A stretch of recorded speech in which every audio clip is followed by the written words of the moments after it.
함께 사도신경으로 신앙 고백하시겠습니다. 나는 전능하신 아버지 하나님 천지의 창조주를 믿습니다. 나는 그의 유일하신 아들 우리 주 예수 그리스도를 믿습니다.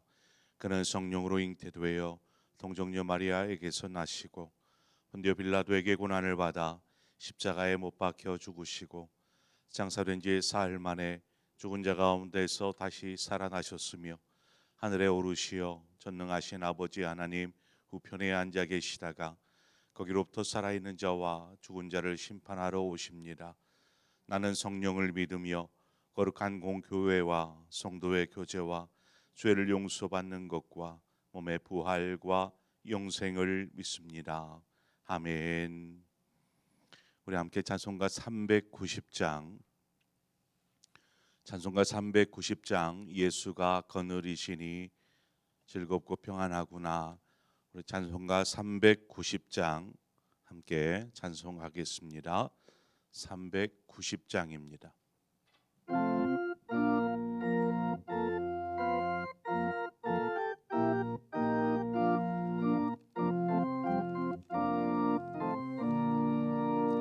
예수가 거느리시니 즐겁고 평안하구나. 주야의 자고 깨는 것 예수가 거느리시네. 주날 항상 걸 보시고 날 지니고 느리시네. 주날 항상 걸 보시고 날 지니고 느리시네.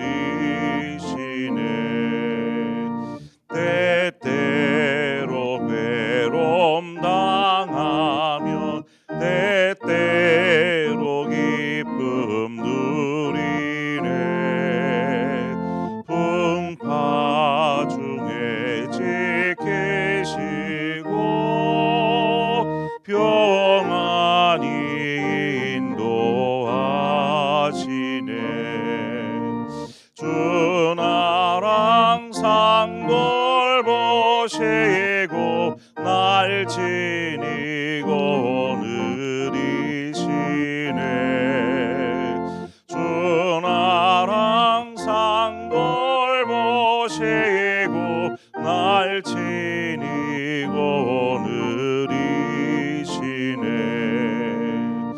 내 주의 손을 붙잡고 천국에 올라가겠네. 괴로우나 즐거우나 예수가 거느리시네. 주날 항상 걸 보시고 날 지니고 느리시네. 주날 항상 걸 보시고 날 지니고 느리시네. 이 세상 이별할 때에 마귀의 권세 이기네. 천국에 가는 그 길도 예수가 거느리시네. 주날 항상 걸 보시고 날 지니고 느리시네. 주날 항상 걸 보시고 날 지니고 느리시네. 아멘.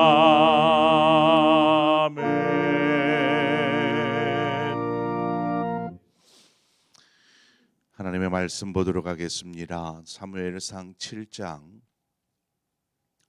사무엘상 7장 12절에서 14절의 말씀을 우리 한 절씩 교독해서 보도록 하겠습니다. 사무엘상 7장 12절에서 14절의 말씀입니다. 사무엘이 돌을 취하여 미스바와 센 사이에 세워 이르되 여호와께서 여기까지 우리를 도우셨다 하고 그 이름을 에벤에셀이라 하니라.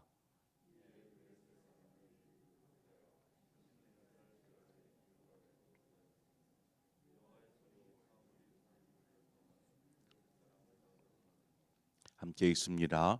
블레셋 사람들이 이스라엘에게서 빼앗았던 성읍이 에그론부터 가드까지 이스라엘에게 회복되니 이스라엘이 그 사방 지역을 블레셋 사람들의 손에서 도로 찾았고 또 이스라엘과 아모리 사람 사이에 평화가 있었더라. 아멘. 오랫동안 블레셋으로부터 극심한 괴롭힘을 당하였던 이스라엘이었습니다. 그런데 블레셋을 무찌르고 승리하게 된 것이죠. 아니, 블레셋으로부터 괴롭힘을 당하던 이스라엘이 전쟁 준비를 철저하게 잘해서 승리한 것이 아니었습니다. 이 전쟁의 승리는 오로지 하나님의 은혜였던 것이죠. 우리는 삶에서 참 많은 어려움들을 겪으면서 살아갑니다. 많은 문제들도 있죠. 보통 사람들이 자신의 힘으로 감당할 수 없는 일을 만나면 두 가지 반응을 보입니다. 어떤 반응이냐 하면 먼저는 감당할 수 없는 일을 당하면 포기하는 것입니다. 이것은 나의 힘으로는 도저히 감당할 수 없어라고 판단하고 포기하는 것이죠. 또 다른 하나는 안 될 줄을 알면서도 어떻게든 몸부림쳐 보는 것입니다. 내 힘으로는 분명히 안 되는 줄 알아요. 하지만 가만히 지켜볼 수는 없잖아요. 그러니까 그냥 어떻게든 몸부림쳐 보는 것이죠. 그리스도인은 어떤 삶의 문제 앞에서 어떠한 자세, 어떠한 반응을 이렇게 취할 수 있을까 생각해 봅니다. 문제를 해결하고 싶은 마음은 어느 누구나 동일한 마음일 것입니다. 하지만 그리스도인은 그 문제보다도, 삶의 문제보다도 이것을 통해서 하나님의 뜻을 찾고 구해야 합니다. 문제 해결보다 하나님의 뜻을 알고자 하는 마음이 더 커야 한다라는 것을 이야기합니다. 여러분, 삶의 문제에 결코 침몰되지 마시기 바랍니다. 침몰이 되면 그저 문제만 커 보일 뿐입니다.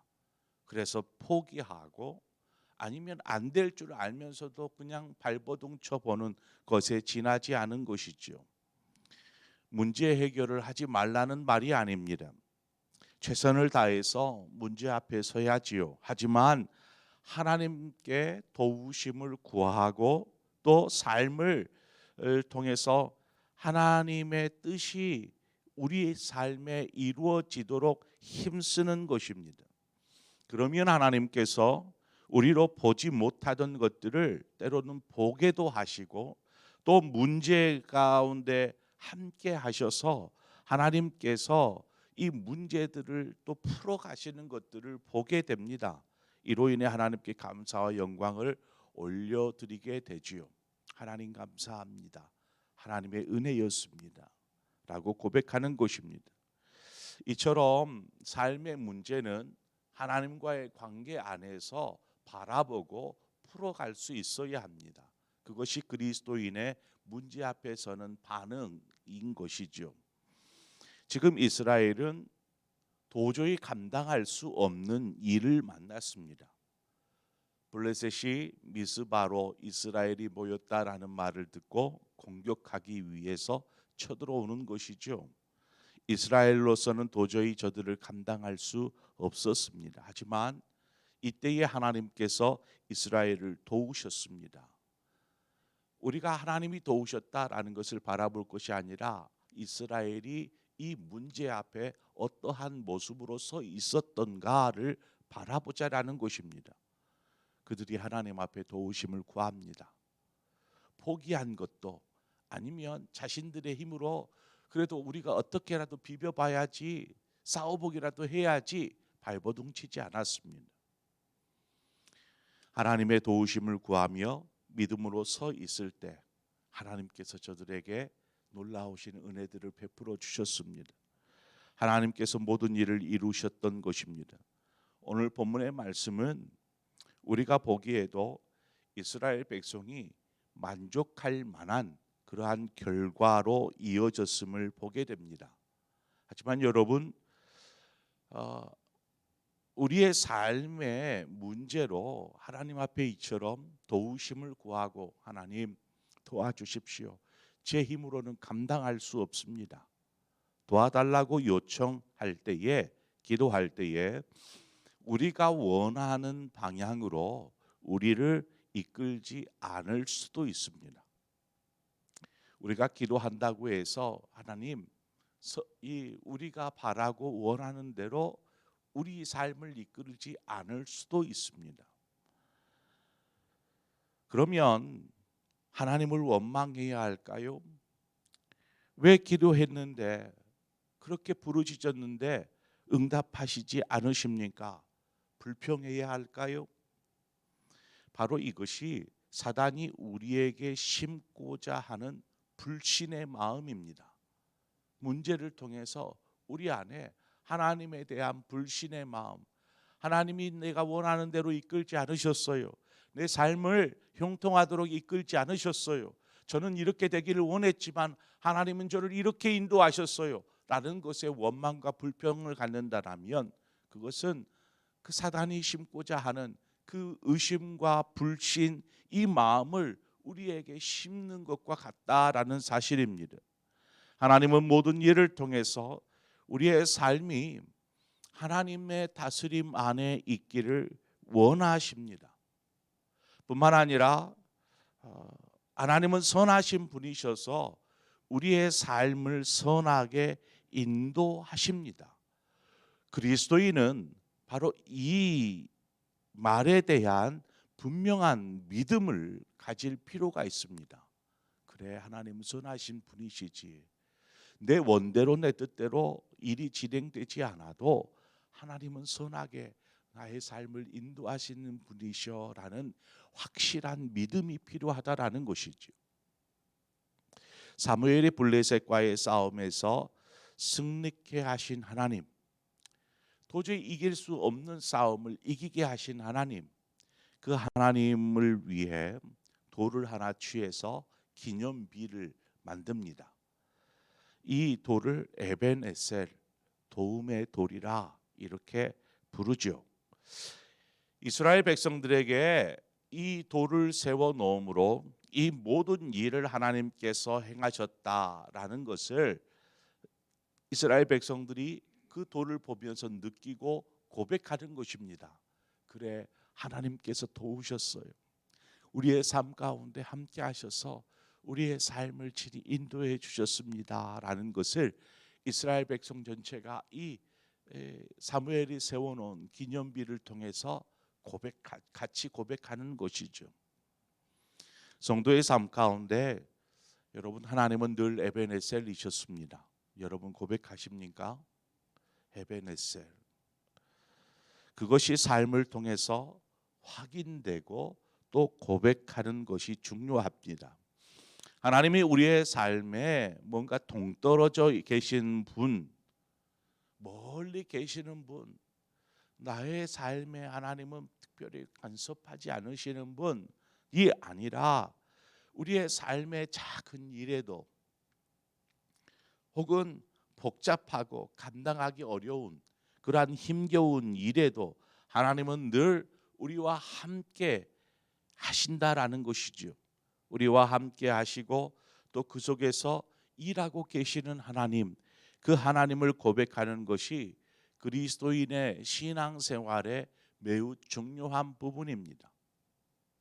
이것을 고백하고 또 이것 하나님이 나와 함께 하심을 느끼는 삶을 우리는 살아야 합니다. 이 훈련이 되지 않으면 세상 사람들과 별로 다를 바 없는 삶을 삽니다. 어려움이 있을 때 그냥 자신의 힘으로 어떻게든 발버둥 쳐보고 도저히 감당할 수 없을 때 비로소 하나님 도와주십시오라고 도움을 요청하는 정도, 그것이 그리스도인의 신앙생활이 되어버리는 것이죠. 하나님께서 지금 이스라엘 가운데 어떻게 일하셨습니까? 13절에 보니까 이에 블레셋 사람들이 굴복하여 다시는 이스라엘 지역 안에 들어오지 못하였으며 여호와의 손이 사무엘이 사는 날 동안에 블레셋 사람을 막으심에. 여러분의 삶에 이와 같은 하나님의 은혜가 있기를 바랍니다. 하나님의 보호하심입니다. 하나님의 보호하심. 이스라엘 백성이 처음엔 자신들을 공격해오는 블레셋 사람들로 인하여서 두려워했습니다. 감당할 수 없기 때문에 두려워했지만 지금은 어떻습니까? 하나님께서 우리를 보호하여 주셨습니다 라고 분명히 고백할 수 있는 것이죠. 하나님께서 우리를 보호하셔서 저들을 물리치게 해주셨습니다. 하나님은 전쟁을 통해서 하나님의 보호, 우리를 하나님께서 보호하고 계신다라는 것들을 경험케 하여 주십니다. 전쟁을 통해서 두려움의 순간을 통해서 하나님이 일하고 계시는구나 라는 것을 깨닫게 하여 주십니다. 그러므로 우리가 겪는 삶의 문제들 혹은 삶의 위기는 하나님의 보호하심을 경험할 수 있는 기회가 되는 것이죠. 우리는 우리 삶의 여러 가지 문제들을 하나님의 은혜를, 하나님의 역사를 경험할 수 있는 기회로 바꿀 수 있어야 합니다. 이처럼 모든 상황을 역전시킬 수 있는 것은 하나님을 향한 신뢰와 믿음인 것이죠. 이 믿음 안에 설 때에 그 상황들이 하나하나 하나님의 뜻 가운데서 우리를 보호하시고 우리에게 도움이 되어주시고 우리를 선하게 인도하시는 그 하나님을 우리는 경험할 수 있고 고백할 수 있게 된다라는 사실입니다. 하나님께서 이스라엘 백성들에게 블레셋을 물리치심으로 많은 이 블레셋에게 빼앗겼던 지역들을 회복하게 하십니다. 우리의 삶에 이 말은 우리의 삶에서 하나님이 미치지 못하던 영역들, 이 영역들까지도 이제 하나하나 하나님께 믿음으로 맡길 수 있는, 그래서 이 영역들을 하나님 앞에 맡겨드릴 수 있는 믿음이 회복되어지는 것을 이야기합니다. 이전에는 다 빼앗겼어요. 그래서 자신의 힘으로는 감당하지 않았던 부분들, 즉 하나님께 맡기지 않았던 삶의 영역들, 이것들을 이제 하나님의 살아계심들을 경험하니까, 하나님의 인도하심과 또 보호하심을 경험하니까 하나님 이 부분도 하나님께 맡길게요 하면서 영역들을 하나하나 하나님께 맡겨드리는 것입니다. 이것은 바꿔 말하면 오늘 본문의 이스라엘 백성이 잃어버렸던 땅을 회복하는 것과 같다라는 의미이죠. 여러분의 삶의 영역에 하나님의 보호하심과 인도하심, 하나님이 다스리는 영역들이 하나하나 회복되어지기를 바랍니다. 내 개인의 신앙뿐만 아니라 우리의 가정에 또 우리 자녀들의 어떤 영역들이 하나하나 하나님의 보호하심 가운데 드려줘야 된다라는 것이죠. 그것이 회복인 것입니다. 이러한 회복뿐만 아니라 이스라엘 가운데 오늘 본문에 보니까 평화가 찾아왔다라는 것을 볼 수 있습니다. 그것은 이제는 더 이상 블레셋이 침략해 오지 않는 환경적인 평화보다는 이스라엘 백성들을 각자의 마음 가운데 하나님이 주신 평안이었다라고 말할 수 있습니다. 하나님의 은혜를 경험하고 나니까, 하나님의 살아계심을 경험하고 나니까 이제 더 이상 어떤 삶의 문제나 세상이 두렵지 않더라는 것입니다. 그 하나님이 나와 함께 하시고 우리의 삶을 인도하고 계십니다. 이 고백이 되어지니까 더 이상 두려움이 사라지는 것이죠. 그리고 주님 한 분만이면 족합니다라는 그러한 감사의 고백이 나오는 것입니다. 이 고백을 하는 사람, 그 마음의 평안을 무엇으로 빼앗을 수 있으며 무엇이 그 평안을 무너뜨릴 수 있겠습니까? 요한복음 14장 27절 말씀에 평안을 너희에게 끼치노니 곧 나의 평안을 너희에게 주노라. 내가 너희에게 주는 것은 세상이 주는 것과 같이 아니하니라. 너희는 마음에 근심하지도 말고 두려워하지도 말라 말씀하십니다. 더 이상 세상의 일들로, 삶의 문제들로 마음이 근심과 염려로, 두려움과 공포로 자포자기하는 인생이 아니라 이제는 하나님이 주신 평안을 잃지 않고 하나님 나와 함께 하심을 분명히 믿습니다. 하나님께서 선하신 뜻대로 우리의 삶을 인도하실 것을 나는 확신합니다. 이 믿음 안에 서 있으면 분명히 하나님께서 선하신 대로 인도하실 것입니다. 또한 우리의 입술로 고백할 것입니다. 에베네셀, 하나님이 도우셨고 인도하셨고 늘 보살펴 주셨습니다 라는 고백의 삶인 것이죠. 우리가 이 땅을 살아가는 동안 바로 이 고백과 또 감사의 찬송이 있는 그런 복된 삶을 사는 저와 여러분의 삶이 되어지기를 축원드립니다. 함께 기도하겠습니다. 좋으신 하나님, 이 새벽을 깨우게 하시고 또 주의 성전에 나와서 하나님 예배하며 또한 우리의 삶을 하나님 앞에 아뢰고 또 하나님의 뜻이 무엇인지를 구하며 나아가는 그런 복된 시간을 허락해 주셔서 감사합니다. 늘 언제나 하나님은 우리의 삶의 에베네셀이셨습니다. 하나님, 우리가 그것을 기억하면서 늘 우리의 삶을 통해서 삶의 문제보다도 당장 해결해야 될 어떤 것보다도 하나님의 뜻이 무엇인지, 우리의 삶을 통해 이루시고자 하는 하나님의 계획이 무엇인지에 더 관심 갖고 또 그것을 구하며 나아가는 믿음의 삶이 되게 하여 주옵소서. 예수님의 이름으로 기도합니다. 아멘.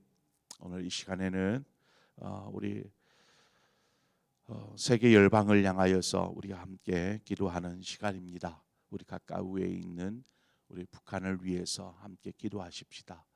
하나님께서 저 나라에 하나님의 긍휼을 베풀어 주시옵소서. 지금도 여전히 고통받고 있는 우리 동포들, 하나님 저들을 하나님 구원하여 주시기를 원합니다. 우리 그러한 마음으로 우리 북한 땅을 위해서 함께 기도하기를 바라고, 여전히 지진 피해는 복구되지 않은 채 있습니다. 지진 피해로 있는 튀르키예와 시리아에 있는 국민들을 위해서 또 우크라이나의 전쟁을 위해서 우리 시간 함께 기도하고, 또 세계 열방에 하나님의 그 손길이 미치지 않은 곳이 없도록 하나님 다스려 주시옵소서. 그리고 땅 끝까지 복음이 증거되어질 때 주님 오신다고 했는데 하나님 복음이 온 세상 끝까지 전해지게 하여 주옵소서.